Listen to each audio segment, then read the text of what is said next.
Amén. Vamos a empezar este estudio en nombre del Señor. Hermana Yarna, nos llevan en oración, por favor. Padre, venimos ante tu presencia, te Amén. damos gracias, Señor, por la vida, nuestra vida, por todo lo que de gracia tú nos has dado, Señor. Dios mío, te pedimos que tú seas, Dios mío, Padre, dirigiendo este estudio, Señor amado, Padre de la gloria, ayúdanos a entender, a comprender más, Dios mío, Padre, acerca de cómo eres, Señor, para poder acercarnos más a ti, Señor eterno. Padre de la gloria, te pedimos que tú seas, Dios mío, en este estudio, Señor, te lo pedimos por Cristo Jesús. Amén. Bien. Ya estamos, ya esta es la penúltima estudio que hacemos de los dones comunicables de Dios. Vamos a ver el atributo 10 y 11. ¿Ya? Primero vamos a ver dos, que es la paciencia de Dios, el atributo de la paciencia y también la comprensión. Esos son los dos atributos que vamos a ver hoy en día. Primero la comprensión y la paciencia. ¿Ya? Bueno, dentro de todos nosotros existe un fuerte deseo de ser conocidos y conocer a otros. En otro, en mayor, menor medida, pero ese deseo intrínsecamente está en todo ser humano. El poder conocer a otras personas y que también nosotros seamos conocidos. Por eso está el boom en esta época de los influencers, de estas personas que necesitan ser conocidos, de tener la admiración de otras personas. Incluso hoy día estaba viendo un reportaje que dice que hoy por hoy lo más letal para el ser humano, sacarse selfie es más mortífero que los tiburones. Las selfies matan más ser humano que los tiburones. Entonces, porque la gente se pone en riesgo su vida por sacarse selfies, situaciones complicadas en los trenes, en caídas, al borde. Entonces, eso solamente lo hacen para que la demás gente lo siga, lo vean y tener la atención de los demás. ¿Ya? Entonces, más importante aún es que toda la gente desea conocer a su creador. Eso ya lo vimos al inicio de este estudio, cuando empezamos la doctrina básica. Vimos que el ser humano intrínsecamente tiene esa necesidad de conocer a su creador o saber, más o menos tener un vestigio de quién es su creador. El ser humano de toda religión tiene esa necesidad imperante. ¿Ya?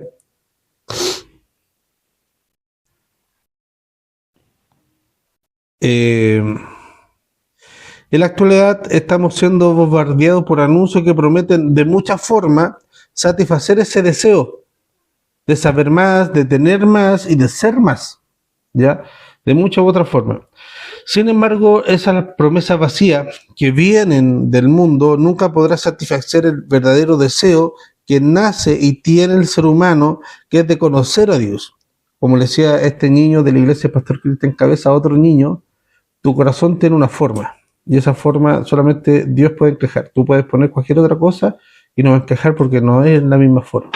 Solamente Dios tiene la forma de tu corazón que puede saciar. ¿Ya?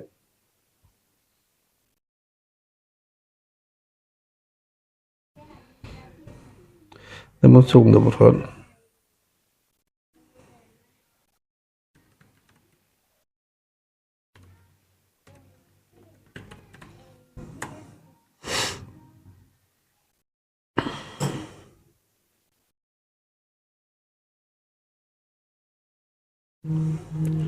Ya, entonces, y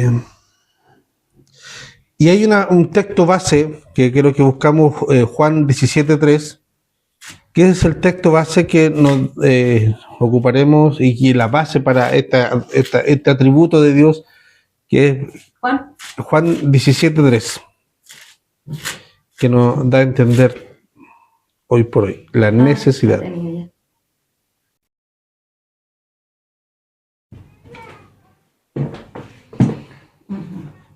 ¿Qué es lo que dice?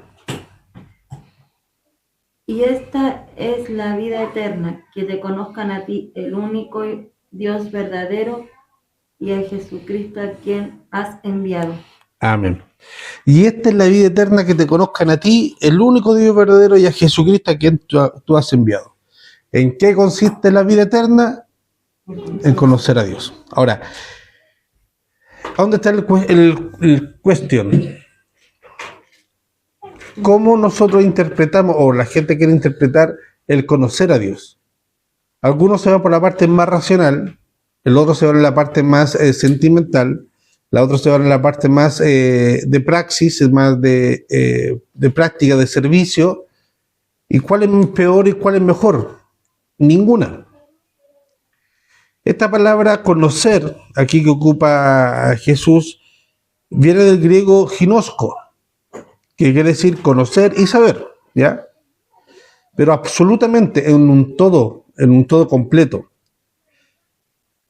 Para esta palabra hay una gran variedad de aplicación, pero todas se reducen a lo mismo: reconocer, saber, sentir, tener, entender, informar, llegar al conocimiento, cerciorarse, comprender, conocer, conocimiento, ¿ya?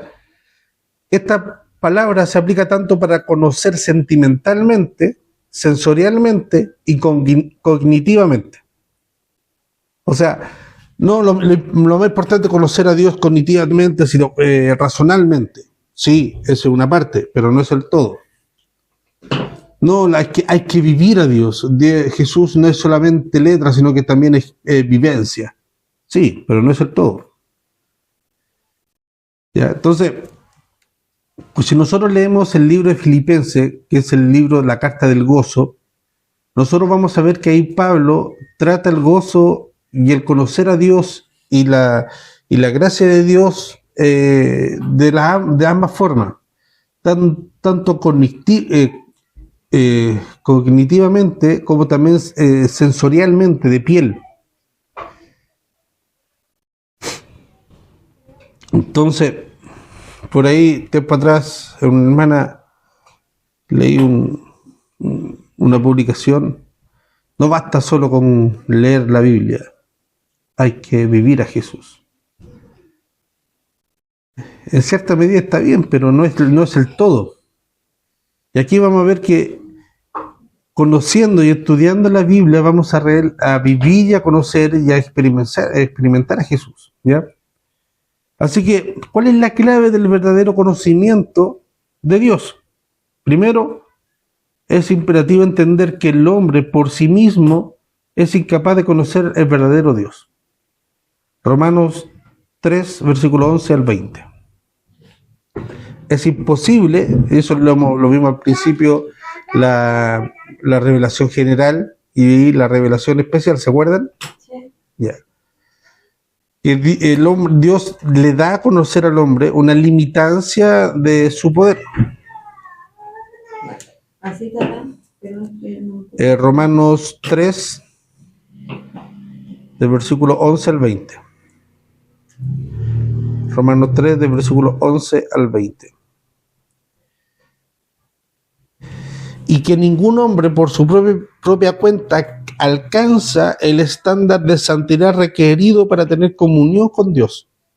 Ninguno de nosotros, aunque más nos esforcemos, hermano, aunque vivamos en gloria, aunque vivamos de ayuno en ayuno, Santa Cena en Santa Cena, a todo esto hace rato que no hacemos Santa Cena, hay que poner eso en carpeta.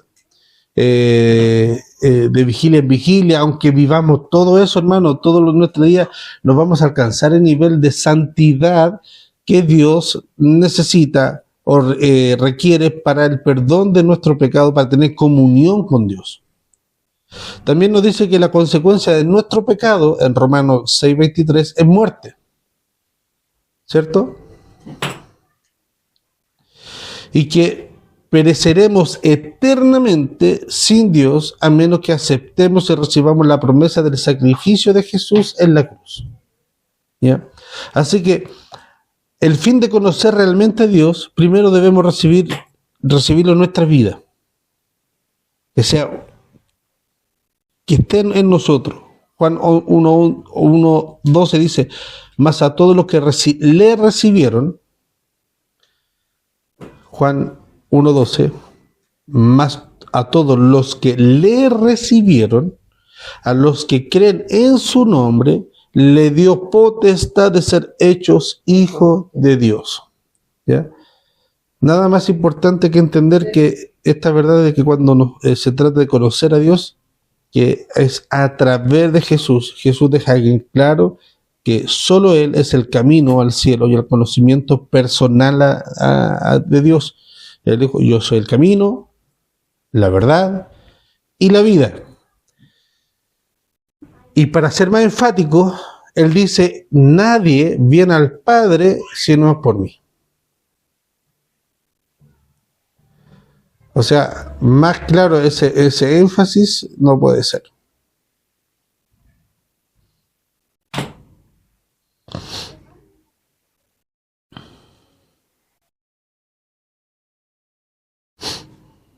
¿Ya?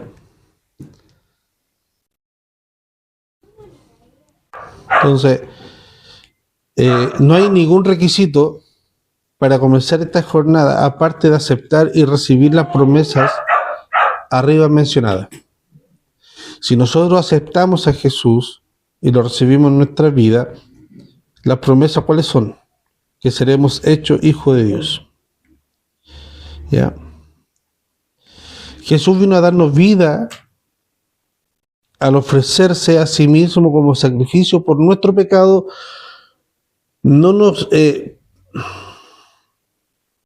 para que nuestros pecados no nos priven de conocer a Dios. ¿Ya? Una vez que hayamos recibido esta verdad, podemos comenzar la jornada de conocer a Dios de una manera más personal, más íntima y más clara. ¿Por qué? Porque la venda de nuestros ojos ya fue quitada. Entonces, uno de los ingredientes clave para iniciar esta jornada, esta labor de entender a Dios, es que debemos entender claro, y como lo vimos, que la Biblia es la palabra de Dios. Y es su revelación de Él mismo y de su promesa y de su voluntad. ¿Ya? Entonces, si nosotros queremos tener una mayor y una mejor comprensión de Dios, debemos leer la Biblia. No podemos dejar la Biblia a un lado si queremos conocer a Dios. ¿Por qué razón? Porque si nosotros nos enfocamos solamente en las emociones, que las emociones no son malas, hermano, no estoy anulando las emociones, pero si nosotros nos enfocamos solamente en ello y no conocemos a Dios, ¿cómo vamos a ver lo que estamos sintiendo? ¿Es de Dios o no es de Dios? ¿Ah? Pues ahí quedamos más perdidos, porque al final nuestro corazón es engañoso. Es súper fácil, un día tengo ganas de hacer algo, mañana no. Y así vamos frustrando dependiendo. Hoy siento de esto es el centro. No siento de. No es como. Lo que decía antes, hay que someter a la carne, pues es como la sometemos para ir al trabajo, como la sometemos para. Bueno, antes de trabajo. Ese ejemplo está para la gente que trabaja. Sí. Pues, como lo someten, no sé, bueno, me tengo que levantar temprano para hacer un trámite importante. Claro. O para hacer una cosa en específico. Tengo que someter también mi carne también a la adoración y a la obediencia de la palabra del Señor. Claro. Es imposible, porque así solamente nosotros vamos a ver cómo vamos a poder direccionar nuestras emociones realmente. Por ejemplo, está ese amor platónico, ese amor de fans, ese amor de idolatría, ¿cierto? Yo veo una estrella, ¡ay!, que griten, ni lloran, ni lloran. Y después, cuando ya conocen realmente a la persona íntimamente cómo es, para muchos se acaba la magia. Porque está ese romanticismo. Entonces, el conocimiento, que es la ortodoxia, tiene que estar de la mano de la práctica, que es la ortopraxis. ¿Ya? Van de las dos cosas de la mano. No puedo yo diferenciar la una, no me puedo ir bueno, es difícil mantener las dos cosas en equilibrio, pero debemos hacerlo. Nuestras emociones tienen que estar acorde con el conocimiento, y nuestro conocimiento tiene que estar acorde con las emociones. Entonces, por ende, mientras más yo conozco a Dios, sé cómo alabarlo, o qué le gusta o qué le agrada. Por ejemplo, yo en lo personal hay alabanzas que canto pero no las canto con la emoción o con la intención de otras alabanzas, porque no nacen de mi corazón por el conocimiento. ¿Ya? ¿Ah? ¿Ya? Entonces, pero participo de eso cuando hay otras actividades, pero sería como hipócrita porque a otro le guste, pero no, en mi alabanza. Entonces, el conocimiento que yo tengo, la intimidad que yo tengo con Dios, tiene que ir de la mano con mis emociones, ¿ya? Con mi práctica.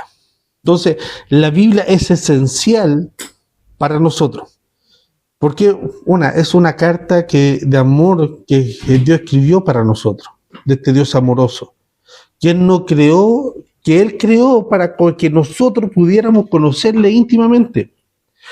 ¿Qué mejor manera de conocer al Creador que sumergirnos en su manual de conocimiento que Él mismo dejó para que nosotros le conociéramos?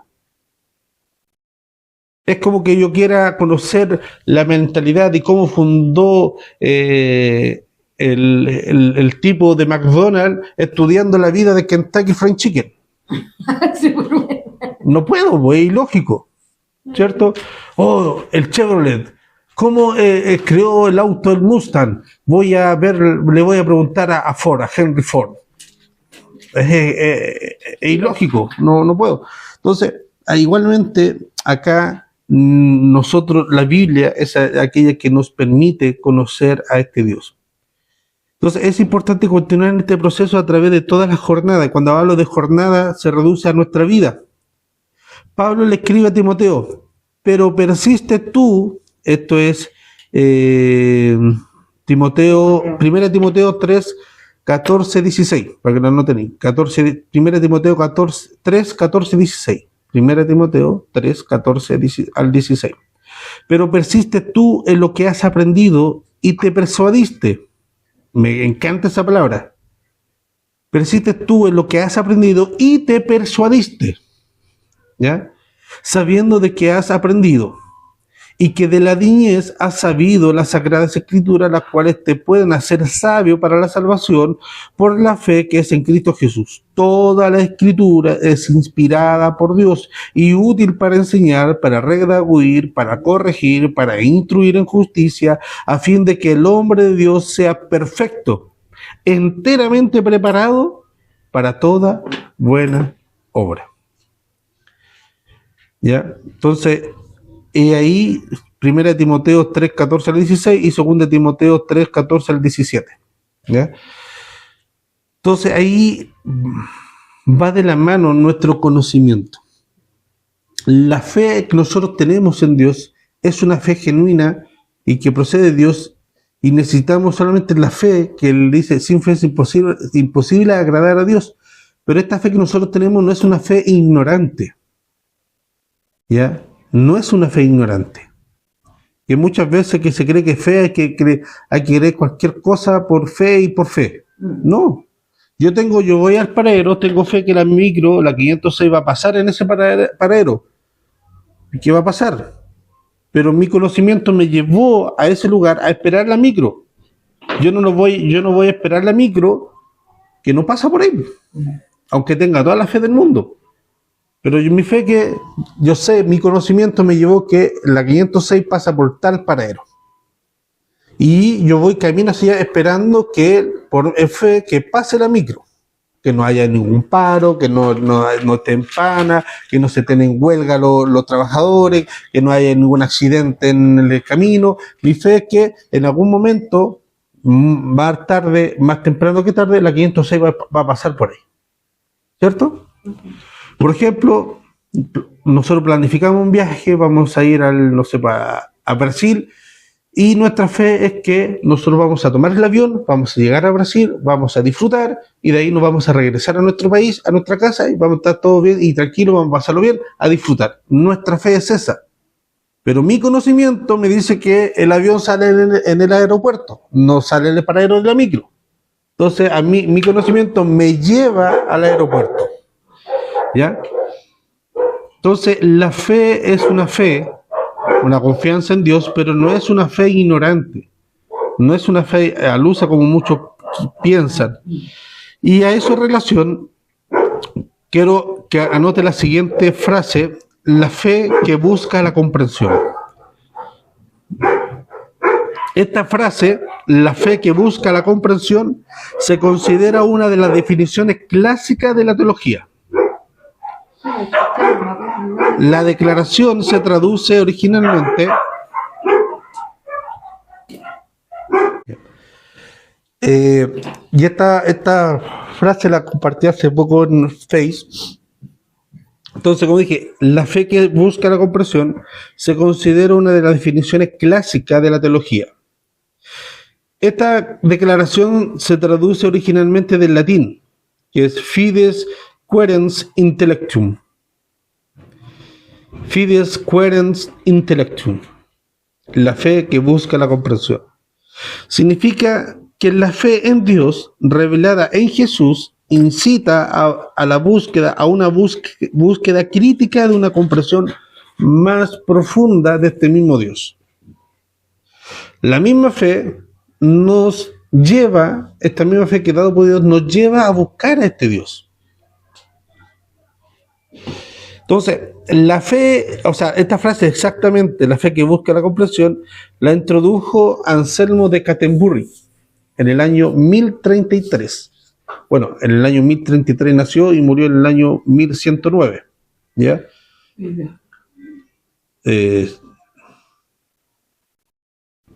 67, 76.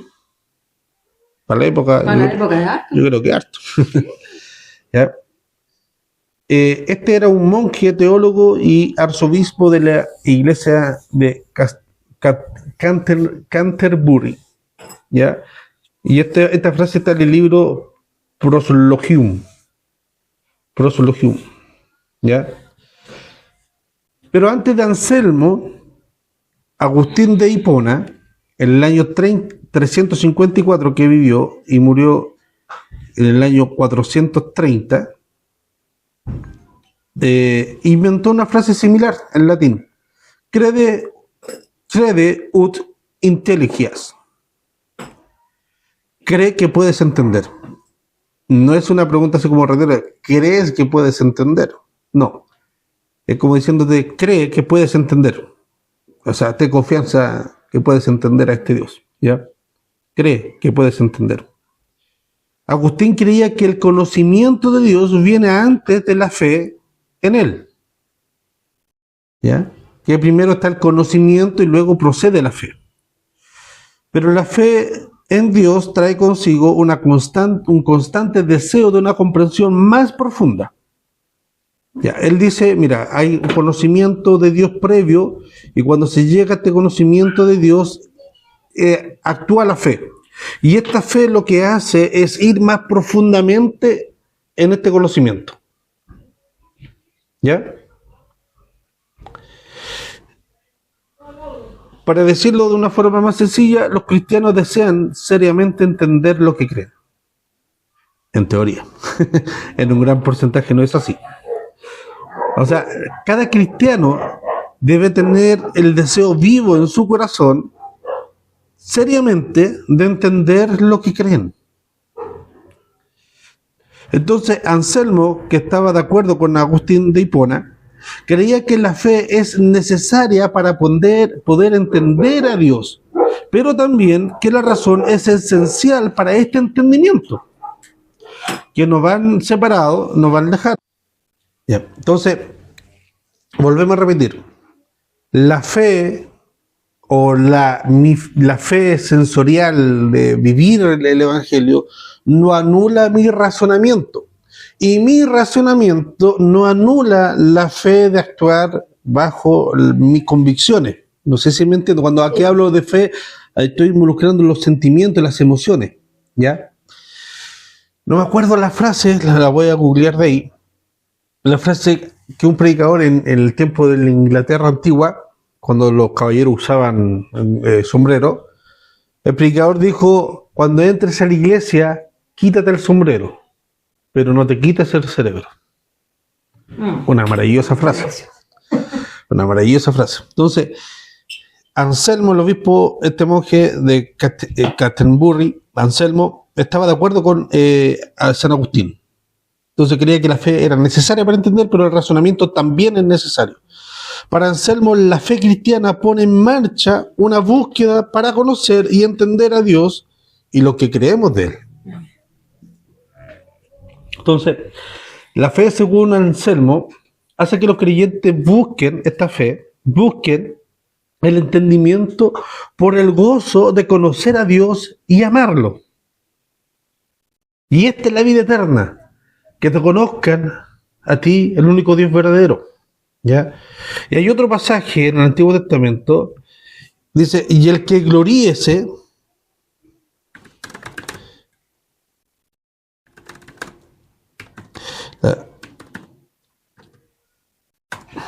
vamos a buscar aquí.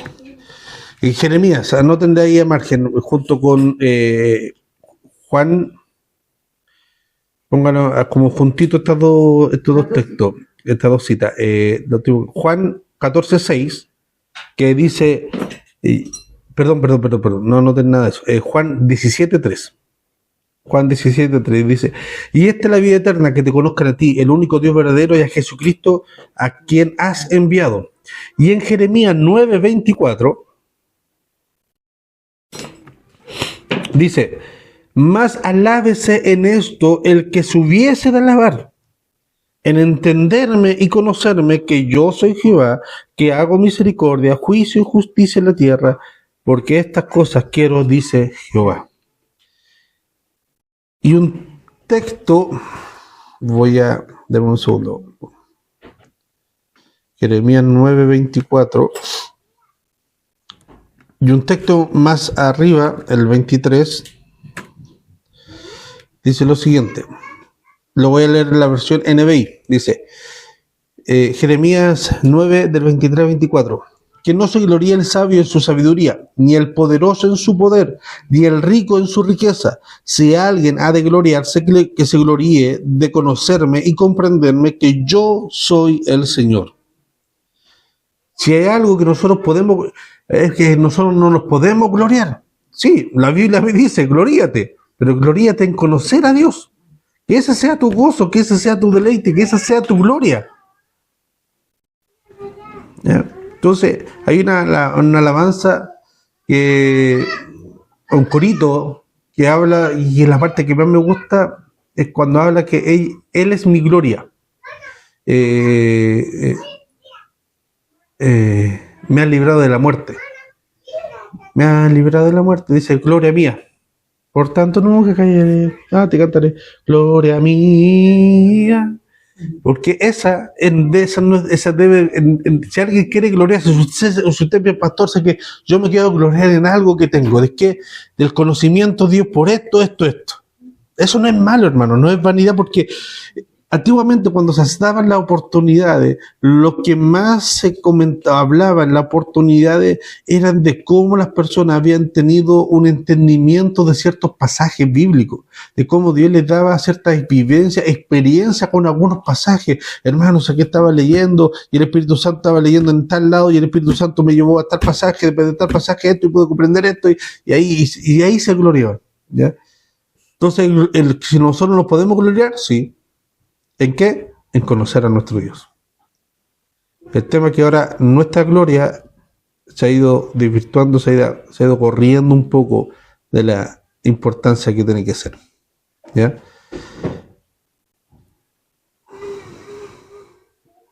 ¿Ya? Entonces, el Anselmo, en el libro La fe que busca la comprensión, una traducción a la teología cristiana, Daniel Migliori explica lo siguiente. Para Anselmo, la fe busca el entendimiento, y el entendimiento produce gozo. Asimismo, el Anselmo escribió, te ruego, oh Dios, que te conozca y te ame para que pueda regocijarme en ti. Te ruego, Dios, que te conozca y te ame para que pueda regocijarme en ti. La Biblia promueve la idea de que la fe busca entendimiento. Jesús enseñó que el mayor mandamiento nos obliga a amar a Dios, a amar al Señor con toda nuestra, ¿qué cosa? Alma, mente y corazón. O sea, en todo, todo, todo. Entonces, hablando a sus discípulos, en una de sus apariciones por resurrección, Jesús dijo, busquemos Lucas 24:45. Lucas 24:45.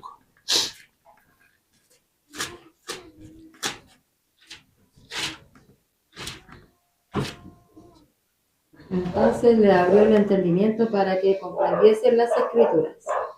¿Qué le hizo Jesús?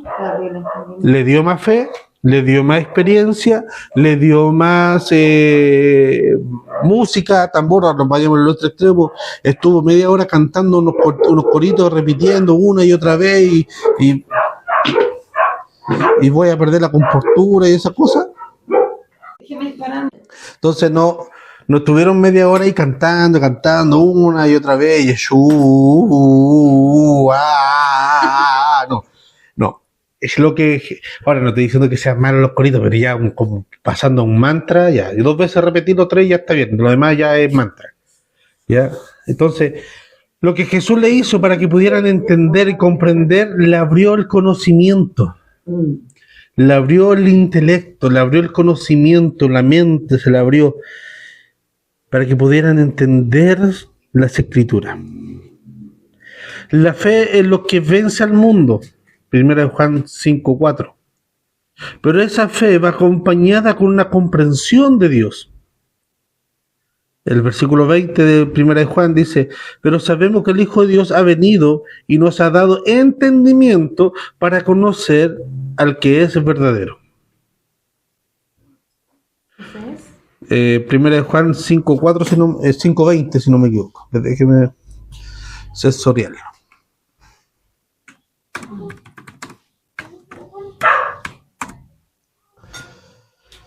También sabemos que el Hijo de Dios, sí. 1 Juan 5:20. Pero sabemos que el Hijo de Dios ha venido y nos ha dado entendimiento para conocer al que es verdadero. Ese conocimiento tiene que estar basado en la Escritura. ¿Ya? En una discusión sobre la frase de Anselmo, en la Enciclopedia Filosófica de Stanford, aclara 2 conceptos erróneos. Muchos han confundido la frase que dijo Anselmo, la fe que busca la comprensión, queriendo decir que Anselmo esperaba reemplazar la fe con la comprensión, o sea, con el conocimiento. ¿Ya? Esperaban que para allá empujaba el Anselmo con esta frase, pero está totalmente lejos de eso. La fe para Anselmo es un amor activo por Dios que busca un conocimiento más profundo. ¿Ya? El otro punto, que muchos filósofos han pensado que la fe que busca comprensión pertenece solo a los creyentes porque comienzan con la fe. Pero sin embargo, para Anselmo, creía que la razón por sí sola era suficiente para convencer incluso a una persona moderadamente inteligente sobre la existencia de Dios. ¿Ya? Y ante las clases anteriores hemos visto casos y algunos conceptos para aquellos que dicen, no, yo solamente me manejo por el razonamiento. Bueno, aquí está. Este razonamiento, el ontológico, el teleológico, el cosmológico, el ajusto fino, el argumento Kalam, todo eso, analízalo y con tu conocimiento de causa. Y como dijo Joyce McDowell, la evidencia exige un veredicto. Hay muchos que han empezado a leer la Biblia solo como para poder solamente quebrantar el credo religioso. Claro. Y se han encontrado con la piedra de tropiezo.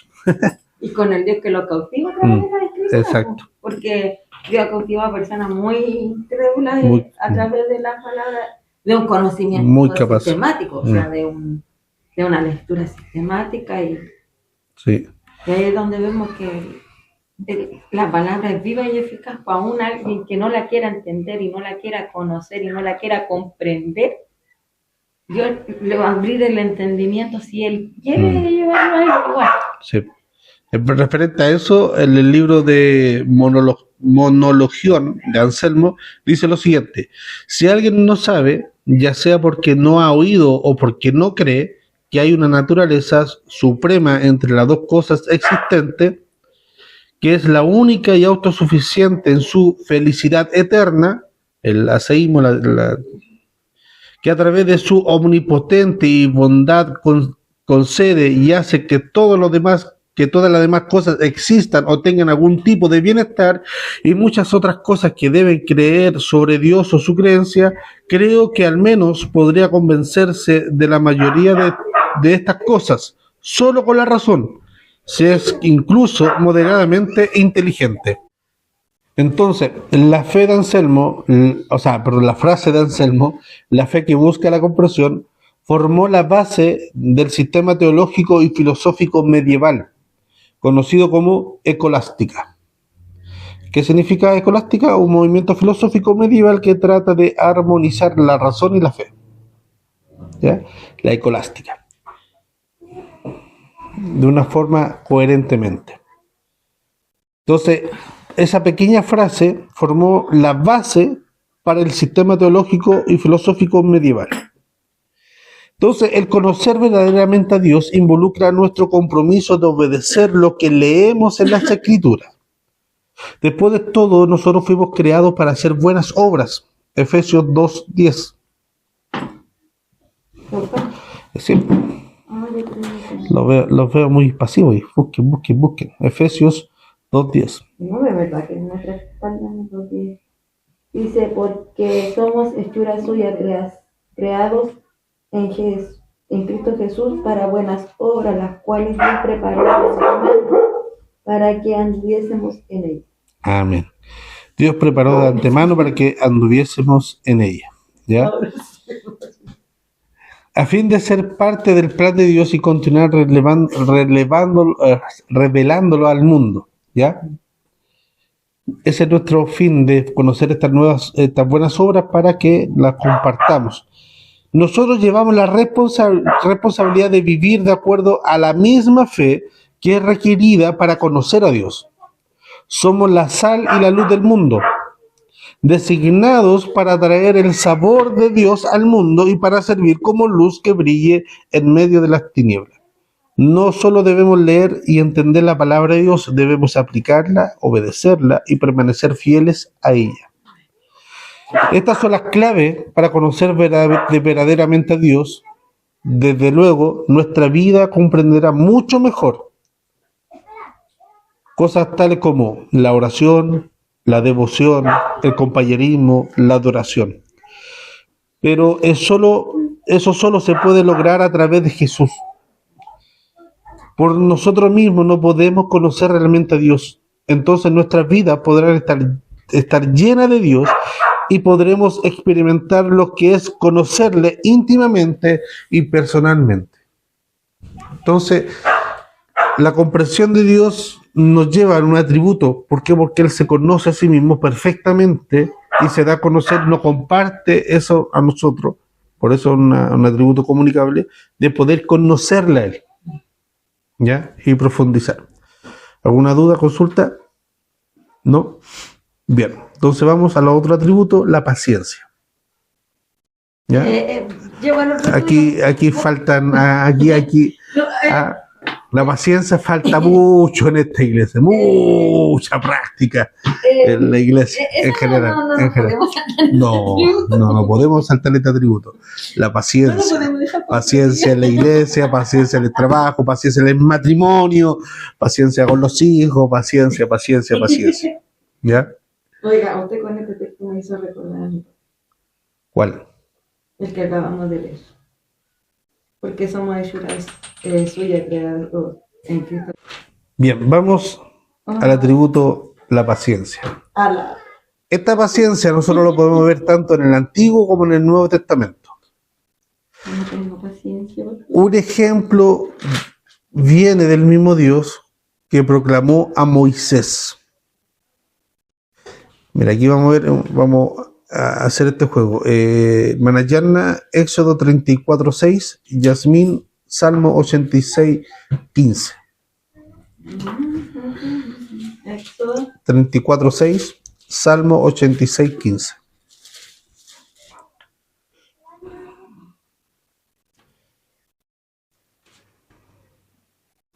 Ya, léalo, hermana Yana.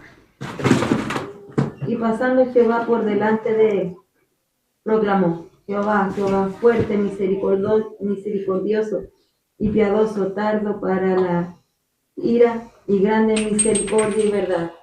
Amén. Ya bien, léelo. Salmo 86.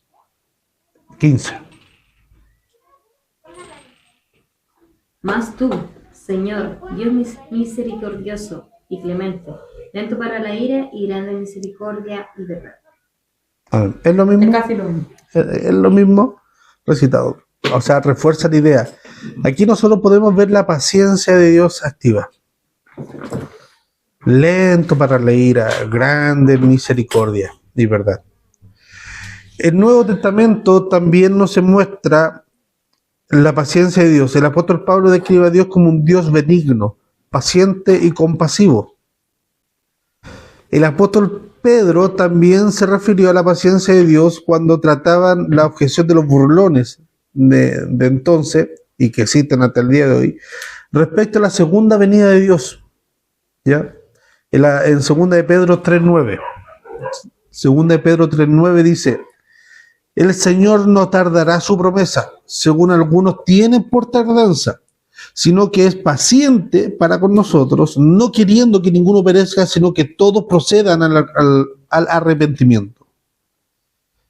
Estos son solo algunos pasajes o ejemplos en los que nosotros podemos comprender la paciencia, de cómo nuestro Dios es paciente. ¿Ya? Cuando la Escritura describe a Dios como paciente, quiere decir que soporta los defectos de la humanidad. ¿Ya? Que soporta los defectos de la humanidad.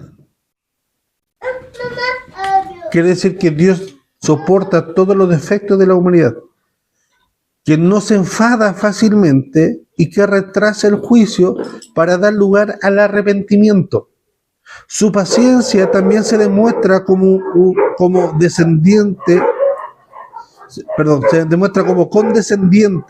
a obrar a través de seres humanos imperfectos para llevar a cabo su plan. En esta descripción, en esta lista de hombres humanos, seres humanos imperfectos, el cual Dios ocupó para llevar su plan, podemos leer a Noé, a Abraham, a Moisés, al rey David y los profetas.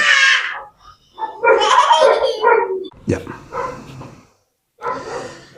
Además vemos la paciencia de Dios hacia los seres humanos justo después de la caída, cuando Dios hizo unos vestidos para tapar la vergüenza de Adán y Eva, ¿cierto? También cuando escuchó pacientemente a Caín, incluso antes del juicio. Luego está el diluvio. Las Escrituras describen a los habitantes del mundo como la siguiente: y se corrompió la tierra delante de Dios, y estaba la tierra llena de violencia. Incluso con tal depravación moral en esos días, si nosotros estuviésemos en ese momento, nos horrorizaría la violencia del mundo. Sin embargo, Dios ejecutó su juicio, no ejecutó su juicio rápido. Lo vimos cuando vimos los ciclos. Cuando nosotros leemos la Biblia vemos que todo fue rápido, pero no, pasó mucho tiempo. Sino que Dios esperó a que Noé construyera el arca, la cual llevó para construir mucho tiempo. 1 Pedro 3.20, busca 1 Pedro 3.20. Se demoró mucho tiempo en construir, y recién cuando ya Noé tenía listo el arca, ejecutó el juicio. Es una clara demostración y evidencia de la paciencia de Dios que tiene, sin tener el por qué. Él es Dios, Él es soberano. Léalo. Los que en otro tiempo desobedecieron, cuando una vez esperaban la paciencia de Dios en los días de Noé, mientras se preparaba el arca, en la cual pocas personas, es decir, 8, fueron salvadas por él. Amén. Esperaban la paciencia de Jehová. Por ejemplo, también el juicio de Sodoma y Gomorra. Su paciencia se reveló cuando prometió a Abraham que no ejecutaría juicio a pesar de las atrocidades, si es que hubieran 10 justos en ese lugar. A pesar de que Dios había bajado para destruir la tierra, Dios demostró a su amigo Abraham la paciencia que él tenía, si encontraba 10 justos o 10 personas justas en esa ciudad. Sodoma y Gomorra no solo habían pecado, sino que había un gran clamor contra ellos. Eso lo podemos leer en Génesis 18:20. Había un gran clamor en contra de ellos. No obstante, Dios estaba dispuesto a mostrar misericordia a todos ellos por el bien de solo 10 personas. ¿Ya? Otro ejemplo de la paciencia de Dios son sus tratos con los cananeos. Génesis 15:16. Los ninivitas en los tiempos de Jonás. Los israelitas antes de su exilio. Y la paciencia también explica el retraso aparente de la segunda venida de Jesús. El 2 de Pedro 3:9 está ahí. O sea, 2 de Pedro 3. Ya, 2 de Pedro, capítulo 3, versículo 9.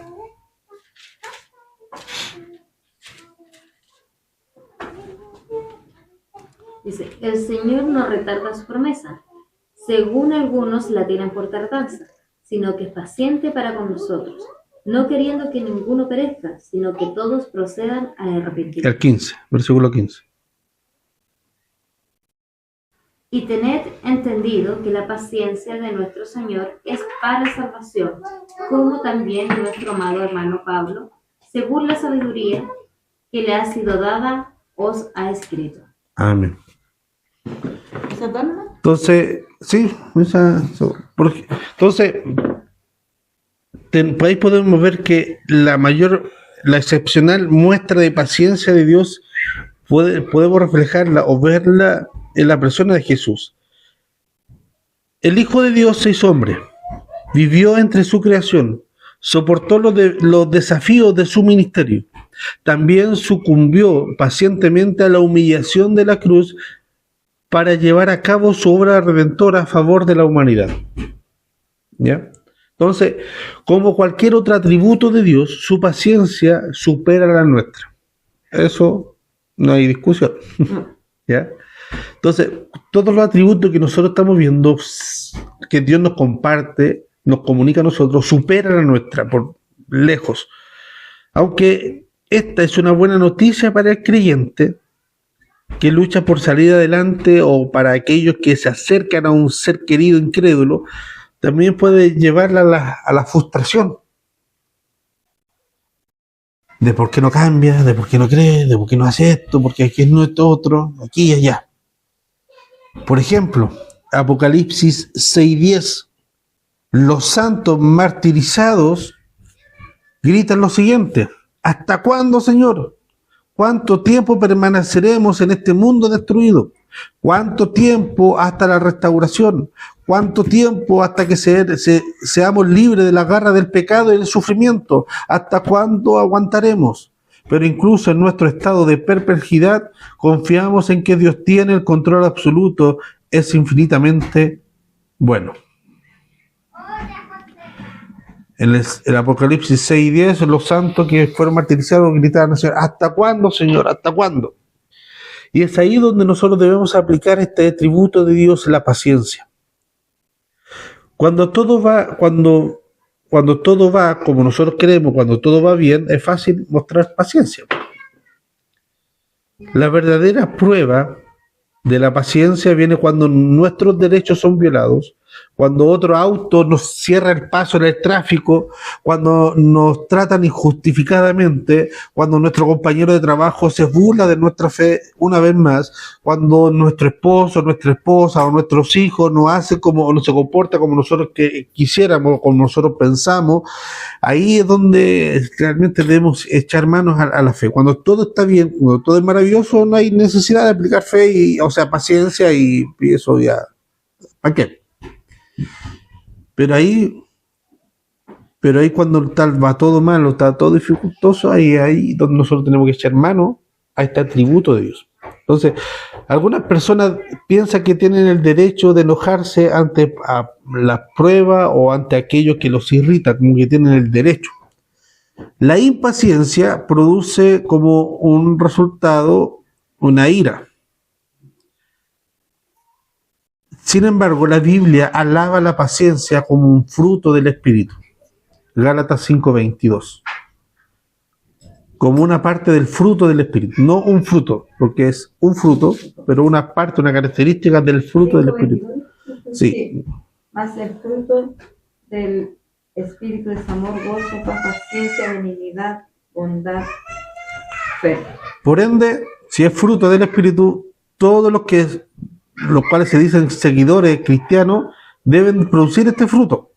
La paciencia revela nuestra fe en el tiempo, en la omnipotencia y en el amor de Dios.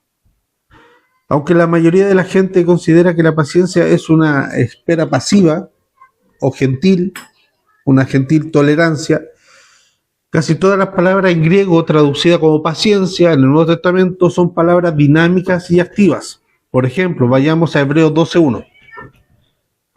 Hebreos 12:1.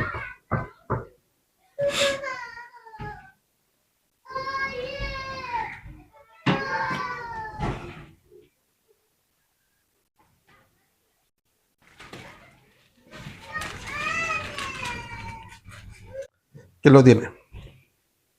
Dice, por tanto vosotros también teniendo alrededor nuestra tan grande nube de testigos, despojémonos de todo peso del pecado que nos asedia y corramos con paciencia la carrera que tenemos por delante. Amén.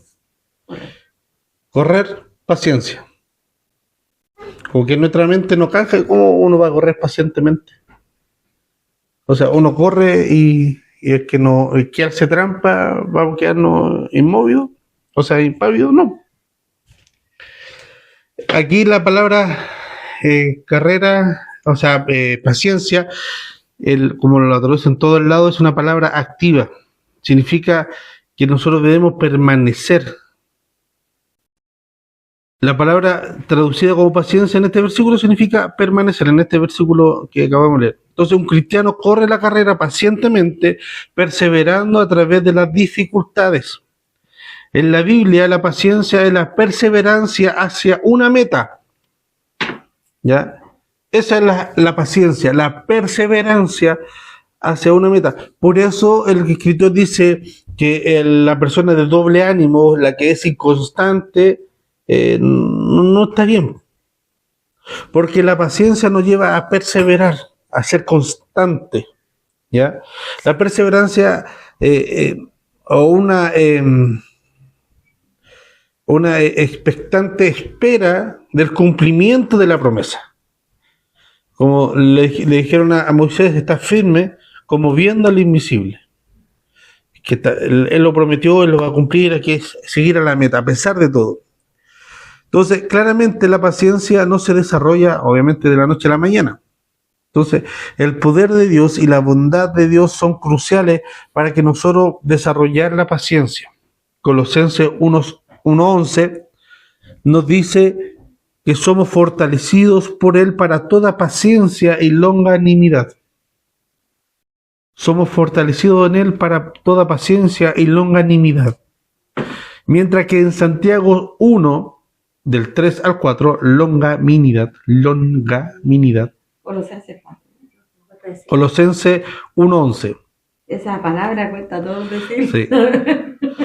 Santiago 1, del 3 al 4, nos anima a saber que las pruebas son su manera de perfeccionarnos hacia la paciencia. Santiago 1, del 3 al ¿qué? Al 4. ¿Cómo del 3 al 4? Santiago 1, del 3 al 4. Ah, del 3 al... Dijo 13. Lo estoy grabando, después se lo voy a mandar, y 3 al 4. 1 del 3 al 4. ¿Ya? Entonces nos anima a saber que las pruebas a nosotros nos lleva a perfeccionar nuestra paciencia. Nuestra paciencia se desarrolla y se fortalece resistiendo de acuerdo a los perfectos tiempos y la voluntad de Dios, aún antes que el hombre malvado que prospera su camino, aunque nosotros veamos que ese hombre prospera su camino, a pesar de eso, nuestra paciencia se va perfeccionando.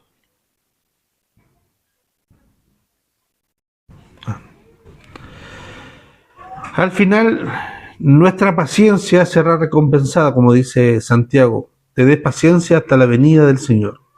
O en Lamentaciones, cuando dice, bueno es Jehová a los que en él esperan, el alma que le busca. Y ahí conectamos con el otro atributo. Entonces, nosotros podemos ver muchos ejemplos en la Biblia de aquellos que son caracterizados por la paciencia en su caminar con Dios. Santiago nos señala con un profeta, cuando dice, hermanos míos, tomad como ejemplo de aflicción y de paciencia a los profetas que hablaron en el nombre del Señor. Santiago 5:10. Él también se refiere a Job, cuya perseverancia fue recompensada. Por lo cual el Señor es muy misericordioso y compasivo, en el versículo 11. También Abraham esperó con paciencia y alcanzó la promesa, Hebreos 6:15. Así como Jesús es nuestro modelo en todas las cosas, así también Él demostró una perseverancia o una perseverante paciencia. Cuando dice Hebreos 12:2, dice, el cual por el gozo puesto delante de Él sufrió la cruz, menospreciando el oprobio y se sentó a la diestra del trono de Dios. La última bandera fue 12:2, Hebreos 12:2. Ahora, viene la pregunta clave. ¿Cómo demostramos que la paciencia es una característica de nuestras vidas en Cristo? Primero, dando gracias a Dios. Usualmente, la primera reacción de una persona cuando está sufriendo, le pasa algo adverso, ¿cuál es la primera reacción a la primera frase? ¿Por qué a mí? ¿Cierto? ¿Por qué a mí si soy tan bueno? No creo.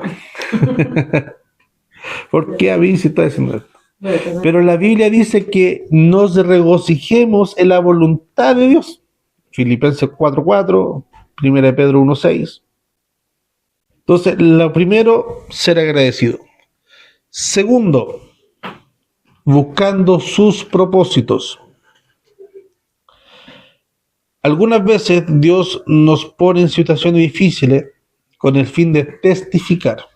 Otras veces, Él puede permitir una prueba para la santificación de nuestro carácter. El recordar que su propósito es para nuestro crecimiento y su gloria nos ayudará en la prueba. Tercero, recordando sus promesas. Tal como dice Romanos 8:28. Todas las cosas le ayudan a bien, esto es, a los que conforme a su propósito son llamados. Esas todas las cosas incluyen las cosas que prueban nuestra paciencia. Todas las cosas nos ayudan a bien. Entonces ahí nosotros podemos repetir ese mantra cuando estemos con nuestro hijo, nuestra esposa, nuestro esposo, nuestro jefe. Respirar, todas las cosas nos ayudan a bien. Todas las cosas nos ayudan a bien. Romanos 8:28. Todas las cosas nos ayudan a bien. Entonces, la próxima vez que nos encontremos en la calle, se nos cruza un peatón, se nos cruza un vehículo, alguien en la feria, en nuestra casa, o que sea traicionado por su mejor amigo, ridiculizado por su testimonio, o peleado con su pareja, con sus hijos, debemos pensar cómo responderemos. La respuesta natural del hombre natural es la impaciencia, la cual conduce a estrés, enojo y frustración. Gracias a Dios, los cristianos ya no estamos bajo el dominio de la respuesta natural. Eso esperamos. Eso esperamos. Gracias a Dios nosotros no estamos bajo ese dominio. Porque tenemos la nueva naturaleza en Cristo, la naturaleza de Cristo mismo, 2 Corintios 5:17. En vez de eso, tenemos la fortaleza del Señor para responder con paciencia. ¿Cuántos dicen amén? No se escucha, Padre. ¿Ya? Tenemos esa naturaleza. Y responder con paciencia y en completa confianza del poder y del propósito del Padre. La cual dice en Romanos 2:7, vida eterna a los que, perseverando en hacer bien, buscan gloria y honra e inmortalidad. Nuevamente, buscar gloria, honra e inmortalidad es malo, buscar conocimiento de Dios, buscar gloriarnos es malo, no, depende de qué nos estamos gloriando. Pero Romanos 2.7, para que si puede leer el texto completo, Romanos 2.7 nos da esta bendición. Amén. Versículo 7. Vida eterna a los que perseverando en bien hacer buscan gloria y honra e inmortalidad. ¿El siguiente?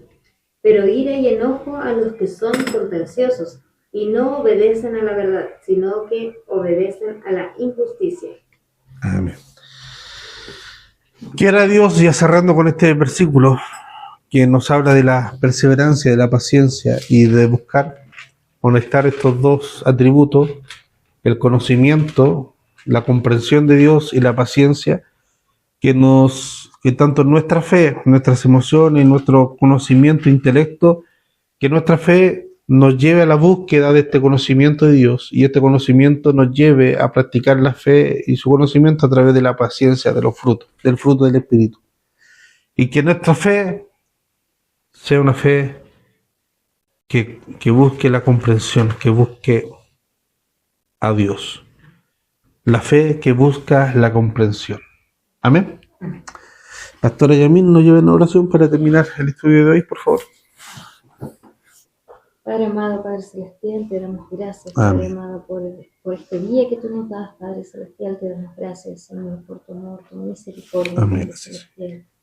Y Dios bendito, te damos gracias, Señor, por este estudio, Padre bendito, y te rogamos, Señor, que tú nos des la comprensión y el entendimiento, Padre celestial. Ayúdanos, Señor, principalmente a poner por práctica, Padre celestial, a poder hacer, Padre celestial, a poder conocerte más, Padre celestial, a poder buscar más en tu palabra, Señor, y tener un conocimiento pleno de ti, Padre celestial.